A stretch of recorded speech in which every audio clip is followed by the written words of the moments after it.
हरियर हरियर खेती बारी हरियर हे रुखराई, हरियर हरियर खेती बारी हरियर हे रुखराई, डोकरा संग जावत हे अब तो मोर दाई, चल न बटकर टोरे ल जाबो अब तो रे मोर भाई। संगवारी हो जय जोहार राम राम। आपन समझ गए हो कि आज के हमारी यात्रा की शुरुआत हुआ थे तिउरा के खेती ले। और तिउरा संगवारी हो जब ये बड़े बाढ़ थे ना, देखो जैसे मोर हाथ में यानी हो गए है बटकर।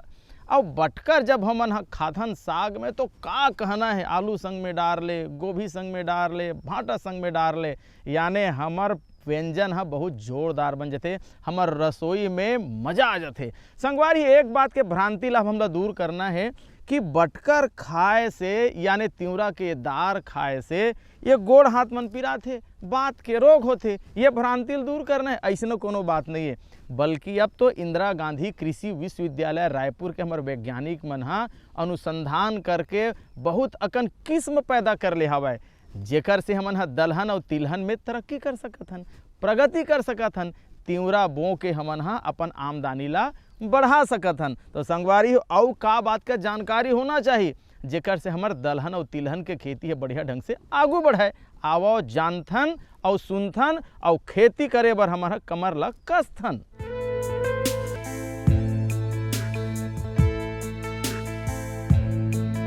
छत्तीसगढ़ एक ऐसा राज्य है जो धान की खेती के लिए पूरे विश्व भर में मशहूर है। लेकिन यहाँ केवल धान की खेती ही नहीं, कई प्रकार के अनाज की खेती की जाती है, चाहे वो फल फूल हो या विभिन्न प्रकार की हरी भरी सब्जियां, जिसमें शामिल है एक दलहन फसल भी। तिवड़ा की खेती दलहन फसलों में शुमार है। तिवड़ा की खेती छत्तीसगढ़ के विभिन्न क्षेत्रों में की जाती है। तिवड़ा की फसल को लोगों तक पहुंचाने के लिए इंदिरा गांधी कृषि विश्वविद्यालय रायपुर के कृषि वैज्ञानिकों और कृषि पंडितों ने तिवड़ा के गुण दोषों को दूर करके अब लोगों तक पहुंचाने का कार्य कर रहे हैं, जिससे खेतीहर किसानों को लाभ भी मिल रहा है। तिवड़ा की फसल की बात की जाए तो तिवड़ा दलहन फसलों में सूखा सहनशील फसल मानी गई है और इसे कम वर्षा वाले बारानी क्षेत्रों में लगाया जाता है।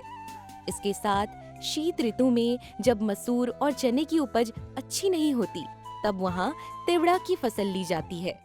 जैसा कि हमें पता है कि जो छत्तीसगढ़ है वो मुख्यतः धान उत्पादन राज्य है, ठीक है। लेकिन इससे जब भी धान का फसल खत्म होती है तो उसके बाद वो जो खेत रहते हैं वो खाली पड़े रहते हैं, तो उनका उपयोग कैसे किया जाए, इसका उपयोग करने के लिए सबसे अच्छी जो हमारे पास दलहनी फसलें हैं वो है तिवड़ा, जिसको कि हम लोग लाखड़ी और खेसरी भी बोलते हैं। तो ये जो फसल है, पहली बात तो ये है कि हम इसको रबी में लेते हैं। दूसरा ये है कि जो कि कम पानी में, मतलब कि यहाँ पर जैसे कि हम देखते हैं कि इतना ज़्यादा पानी जो है, इरिगेशन फैसिलिटी नहीं है, तो उसमें जो तिवड़ा है वो एक बेहतर दलहनी फसल साबित हो सकती है। तिवड़ा की फसल में सूखा सहन करने की अनोखी क्षमता होती है। इस फसल में जल भराव को भी सहन करने की क्षमता होती है। इसका उपयोग दाल और चपाती बनाने में भी किया जाता है, लेकिन सामान्यतः इस फसल को चारा फसल के रूप में भी उगाया जाता है। जलवायु की यदि बात की जाए तो तिवड़ा शीत ऋतु की फसल होने की वजह से शीतोष्ण जलवायु में उगाई जा सकती है। साधारण रूप से तिवड़ा की फसल के लिए 15 सेल्सियस से 25 सेल्सियस तापमान की आवश्यकता होती है। कृषि वैज्ञानिकों द्वारा तिवड़ा फसल के गुण दोषों को दूर करने के बाद किसानों को इससे आर्थिक लाभ होने लगा है। तिवड़ा फसल है वो दूसरी दलहनी फसलों के मुकाबले बहुत ही आसानी से हम इसको लगा सकते हैं, ले सकते हैं। इसमें बहुत ज़्यादा खर्चा नहीं आता है।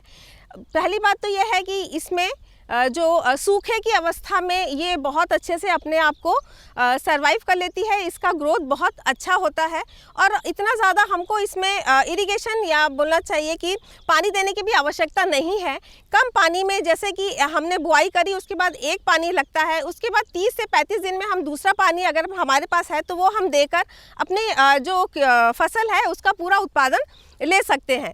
किसान भाइयों से को ये जो हमारी तिवड़ा की फसल है उसको ज़्यादा से ज़्यादा लेने की आवश्यकता है, क्योंकि अगर आपका खेत खाली पड़ा है और उस खाली खेत के एवज में अगर आप तिवड़ा फसल को लेते हैं तो आपको धान के साथ साथ डबल आमदनी होगी जो कि आपको तिवड़ा से मिल जाएगी। तिवड़ा की खेती के लिए भूमि और भूमि की तैयारी बेहद जरूरी है। किसान भाइयों, ये फसल अधिक अम्लीय मृदा को छोड़कर हर प्रकार की मृदा में लगाई जा सकती है। निचले क्षेत्रों की भारी मृदा में भी इसे लगाया जा सकता है, जहां अन्य फसलें नहीं उगाई जाती या नहीं लगाई जाती, और गहरी काली मृदा में इसका अच्छा उत्पादन लिया जा सकता है। उतेरा पद्धति में भी इस फसल को लगाने पर जुताई की आवश्यकता नहीं होती है, जबकि धान की कटाई के बाद एक गहरी जुताई और हैरो द्वारा एक सीधी और आड़ी जुताई करके पाटा लगाना बेहद जरूरी होता है। इस प्रकार तिवड़ा की खेती के लिए जमीन की तैयारी या खेती की तैयारी की जा सकती है। तिवड़ा की खेती के लिए बुआई का समय ध्यान रखना बेहद जरूरी है। खरीफ फसल के कटने के तुरंत बाद मृदा में यानी मिट्टी में संचित नमी को अक्टूबर से नवंबर के पहले सप्ताह में शुद्ध फसल लगाई जाती है। उतेरा पद्धति में सितंबर के अंतिम सप्ताह से अक्टूबर के पहले सप्ताह में लगाई जाती है। किसान भाइयों और बहनों, बीज दर और फसल अंतराल की बात की जाए तो उतेरा में छिड़काव पद्धति से बुआई के लिए 70 से 80 किलोग्राम प्रति हेक्टेयर और कतार विधि से बुआई के लिए 40 से 60 किलोग्राम प्रति हेक्टेयर के बीज दर की आवश्यकता होती है। उतेरा पद्धति में तिवड़ा की बुआई छिड़काव विधि से धान की पंक्तियों के बीच किया जाता है, जबकि सामान्य बुआई में फसल अंतराल 30 सेंटीमीटर से 10 सेंटीमीटर रहता है। खेत तैयार करने का भी अगर आपके पास इतना पैसा नहीं है तो आप उसको उतेरा में भी ले सकते हैं, जिसमें कि आपको खेत को तैयार करने की आवश्यकता नहीं होती है। जब आपका धान की फसल पकने वाली रहती है तो उससे 20 से 25 दिन पहले ही हम जो तिवड़ा के जो बीज है उसको छिटक देते हैं, और जब हम धान को काटते हैं तो उसके बाद तब तक वो जो हमारी फसल है तिवड़ा की वो 3 से 4 पत्ती तक हो जाती है। उसके बाद हमें ज़्यादा उसको देख रेख की ज़रूरत नहीं होती है, और कम से कम इतने कम लागत में हम 4 से 5 क्विंटल प्रति हेक्टेयर की उपज से इस तिवड़ा को हम इसका जो उपज है वो ले सकते हैं। तो इस इतने कम लागत में अगर हमें इतनी अच्छी आमदनी हो सकती है तो हमको किसानों को प्रोत्साहित करना चाहिए, और किसान भाइयों से अनुरोध करना चाहिए कि अगर आप अपने खेतों को खाली रखते हैं तो खाली न रखकर आप ये जो तिवड़ा है जो कि कम से कम लागत में आपको अच्छा उत्पादन दे सकती है, उस फसल को आपको लेना चाहिए।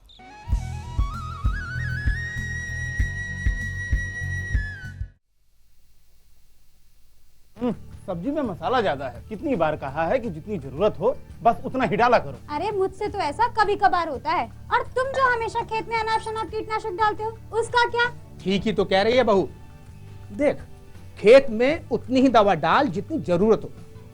याद रखो, कीटनाशक जहरीले होते हैं। डिब्बे पे लिखी सूचना के हिसाब से ही दवा डालनी चाहिए। पहले फेरोमोन ट्रैप, फ्लाइट ट्रैप, मित्र कीट, जैविक कीटनाशक आदि का इस्तेमाल करें। जरूरत पड़ने पर ही रासायनिक कीटनाशक का इस्तेमाल करें। छिड़काव सुबह या शाम दस्ताने, मास्क और पूरी आस्तीन वाले कपड़े पहनकर करें।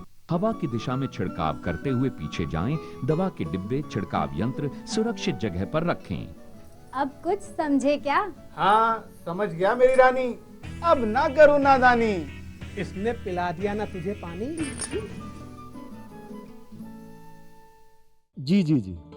किससे बात कर रहे थे इतना हंस हंस कर? किसान कॉल सेंटर में विशेषज्ञ से खेती के बारे में सलाह ले रहा था। सुबह भी रात को भी? किसान कॉल सेंटर सुबह 6 बजे से रात को 10 बजे तक खुलता है। रविवार को भी? साल के 365 दिन खुलता है। पर तुम ये सब क्यों पूछ रही हो? मैं तो कुछ और ही समझी थी। कृषि संबंधी समस्याओं का अपनी भाषा में तुरंत समाधान पाने के लिए पूरे भारत में किसी भी फोन से राष्ट्रीय हेल्पलाइन नंबर 1800 1801 551 पर संपर्क करें।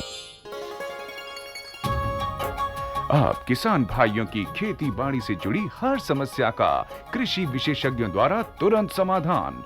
किसान कॉल सेंटर। आप भारत के किसी भी प्रदेश में रहते हो, कोई भी भाषा बोलते हो, आपकी समस्या चाहे फसल की बीमारी की हो, खाद की, पशुपालन की या कृषि से जुड़ी नई तकनीक की, अपनी समस्या का अपनी ही भाषा में समाधान पाने के लिए आप देश के किसी भी कोने से डायल करें 1551।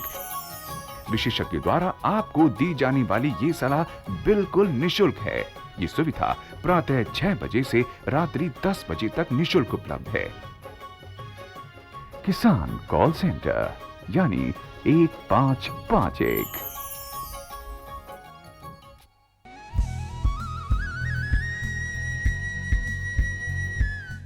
किसान भाई हो, जब ये तिउरा के खेती ला करना है, बोना है, तो सबसे पहली बात है कि छिड़काव विधि तो बिल्कुल नहीं। छिड़काव विधि करे से काहे कई ठन दाना ऊपरे में रह जाते और अच्छा से जामे नहीं। ओला अगर हमन कुड़ी नांगर में उनार दन्ना तो एक एक ठन दाना धरती के अंदर जाते और बढ़िया से वो जाम जाते, जर्मिनेशन बहुत अच्छा होते। अब बात रही जाम तोगे संगवारी हो, लेकिन खाद कब देना चाहिए, कतका मात्रा में देना चाहिए, पानी कैसे देना चाहिए, काबर ज़्यादा पानी कहूँ गिर गए और पानी हमन पलो देन तो नुकसान हो जाही। तो खाद पानी कब देना चाहिए, कतका मात्रा में देना चाहिए, जम्मू बात का जानकारी होना चाहिए। जब तिउरा के खेती ला करना तो एक बात के थोड़ा सा हमें डर रही थे, जैसे बादर आगे तो रोग राई के संभावना बढ़ जाते। तो रोग राई कहूँ संभावना बढ़ गए, रोग राई कहूँ आगे, तो कौन से दवाई डालना चाहिए, ये बात हमारे वैज्ञानिक मन बताते, विशेषज्ञ मन बताते। आवा यू बात ला जान लन और तिउरा के खेती ला मजेदार करन।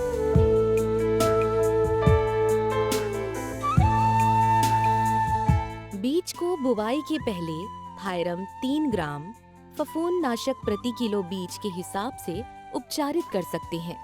इसके बाद राइजोबियम और पीएसबी कल्चर से 5 से 7 ग्राम प्रति किलो के हिसाब से उपचारित किया जा सकता है। किसान भाइयों, किसी भी फसल के बुवाई के बाद उसके जल प्रबंधन की व्यवस्था पर खास ध्यान दिया जाना चाहिए। तिवड़ा की खेती में जल प्रबंधन के लिए अगर अधिक सूखे की स्थिति हो तो सिंचाई बुवाई के 60 से 70 दिन के बाद देना लाभदायक होता है। जल प्रबंधन के साथ साथ खरपतवार प्रबंधन भी उतना ही आवश्यक है। सामान्य फसल में निंदाई के 30 से 35 दिन में मिट्टी की दशा के अनुसार अगर नमी कम हो तो निंदाई कर देना चाहिए।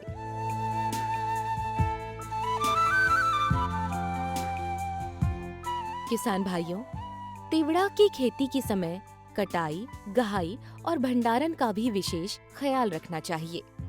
तिवड़ा की खेतों में जब बालियों के भूरे रंग होने पर जब बालियां भर जाए और नमी की मात्रा रहे तब फसल की कटाई करनी चाहिए। कटी हुई फसल को 1 सप्ताह तक सुखाकर रखा जा सकता है और उसके बाद उसका गट्ठा बनाकर गहाई वाले स्थान पर ले जाया जाता है।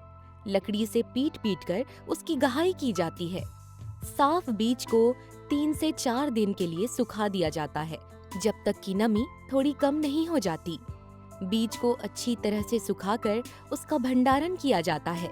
कम मात्रा के बीज को भंडारण करने के लिए चूने का या राख का प्रयोग किया जा सकता है। दलहनी फसलों में तिवड़ा जो है उसका जो एरिया है वो लगभग 2.5 लाख हेक्टेयर है, जो कि पहले बहुत ज़्यादा था लेकिन अब धीरे धीरे कम होता जा रहा है। तो जो कम होने का इसका कारण है वो ये है कि लोगों को ऐसा लगता है कि उसमें एक अपोषक तत्व है जिसको कि हम लोग ओडेप या BOA बोलते हैं। लोगों की भ्रांतियाँ है कि इसको खाने से हमको कुछ तो शारीरिक परेशानी होती है, जैसे कि हमारा या तो हमको गठिया रोग हो जाता है या कमर के निचले भाग में लकवा हो जाता है या गॉइटर जैसी संभावना उत्पन्न होती है। लेकिन आज की तारीख में हमारे यहाँ पर कुछ ऐसी किस्में हमने वो करी है, डेवलप करी है, जो कि ये है जिसमें कि ओडेप कंटेंट, जो कि अपोषक तत्व जिसको हम बोलते हैं ओडेप कंटेंट या BOA, वो नगण्य मात्रा में है। जो किस्में हमने डेवलप करी है वो एक तो पहली महातिवड़ा है और दूसरी प्रतीक है जो कि इंदिरा गांधी कृषि विश्वविद्यालय द्वारा विकसित की गई है। इसमें जो ओडेप की मात्रा है वो 0.07 से लेके 0.08 तक है परसेंट है, जो कि एक ह्यूमन कंजम्पशन के लिए सेफ लेवल है। तिवड़ा की खेती से ज्यादा उत्पादन लेने के लिए बहुत सारे आवश्यक बिंदु हैं जिसका किसान भाई बहनों को ख्याल रखना चाहिए। ग्रीष्मकालीन के गहरी जुताई 3 वर्ष में एक बार करनी चाहिए। बुआई के पहले बीजोपचार जरूर करना चाहिए। पोषक तत्वों की मात्रा मृदा परीक्षण के आधार पर ही करनी चाहिए। तिवड़ा के खेतों में फूल और फली बनते समय कृषि वैज्ञानिकों के सलाह के अनुसार कीटनाशकों का प्रयोग किया जा सकता है। जितनी भी हमारे यहाँ दलहनी फसलें हैं उनमें प्रोटीन की क्वालिटी जो है वो तिवड़ा में सबसे अच्छी उसकी क्वालिटी पाई गई है। तो ये बहुत सारे इसके बोलना चाहिए लाभ है हमको। इसके साथ किसान भाई भी अपने कम लागत में ये जो हमारी फसल है ये कम लागत में अच्छा उत्पादन देती है। ये आप उसको उतेरा में भी बो सकते हैं और आप उसको बतर में भी बो सकते हैं। उतेरा में ये है कि आपको जो सीड रेट है या बोलना चाहिए बीज का जो दर है वो थोड़ा सा डबल हो जाता है, और बतर में जो है वो 40 से 50 किलो प्रति हेक्टेयर के हिसाब से रहता है। वैसे तो उतेरा के रूप में दलहन और तिलहन की अनेक फसलें ली जाती है, लेकिन तिवड़ा उनमें सबसे सफलतम होने के कारण आज भी इसकी खेती की जाती है। इंदिरा गांधी कृषि विश्वविद्यालय के कृषि वैज्ञानिकों द्वारा तिवड़ा के फसलों के गुण दोषों को दूर कर उनमें अनुवांशिकी सुधार कर आज एक उन्नत किस्म तैयार की जा चुकी है, जिसे किसानों द्वारा अपनाया जाने भी लगा है। तिवड़ा के अच्छे उत्पादन से किसानों को लाभ ही लाभ होगा। बाजार में इसका अच्छा भाव भी मिलता है। इस प्रकार किसानों को तिवड़ा की खेती से आर्थिक लाभ होना सुनिश्चित है। तिवड़ा की खेती को अपनाकर किसान भारत के आत्मनिर्भर किसान बन सकते हैं। मोर खेती खारुम झुम मन भौरा नाचे झूम झूम, किंजर के आबे मोर भौरा रे, किंजर के आबे मोर भौरा रे। संगवारी हो गीत तो संगी जब बसथे ना तो कतको थकान रहा है वो दूर हो जाते, और श्रम ला जब हमन करत रही तो जब थकान होते तो ओला दूर करके सबसे अच्छा माध्यम होते गीत और संगीत। तो किसान भाई हो तिवड़ा की खेती ला तो कराओ, और श्रम ला मेहनत ला आप मन बिल्कुल कमर कस के कराओ। ला कहूँ थकान हो गए है तो गीत संगीत सुनाओ। जब अंजनी ला बोले रे से गावता महा, सुन अंजनी मोरे बाते, अंजनी ला बोले रे से गावता महा, सुन अंजनी मोरे बाते। जब अंजनी ला बोले रे से गावता महा, सुन अंजनी मोरे बाते, अंजनी ला बोले रे से गावता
किसान भाई हो, संगवारी हो, जवान साथी हो, हमन हाँ तिवरा के खेती के बात करत हन और तिवरा के खेत में बैठे हो। मोर मन हत बिल्कुल तिवरा खा लेते वैसे लागत है, लेकिन मोला भर नहीं खाना है, आपो मन ला खाना है। आपो मन ला एकर खेती करके समृद्ध होना है और बहुत मज़ा करना है। कैसे कैसे अभी एकर बोए के तरीका, रोग राई के बाद, खातू पानी के बाद जम्मो जानकारी आप मन ला मिली से। तो संगवारी हो, आपो मन तिवरा के खेती ला कराओ और आमदनी कमाओ। अवैया बेरा में फिर नवा गोड़ बात, नवा विधि, नवा तकनीक, नवा वैज्ञानिक मन के बात ला लेकर के फिर आप मन के सामने हो उपस्थित। दो विदा, राम राम।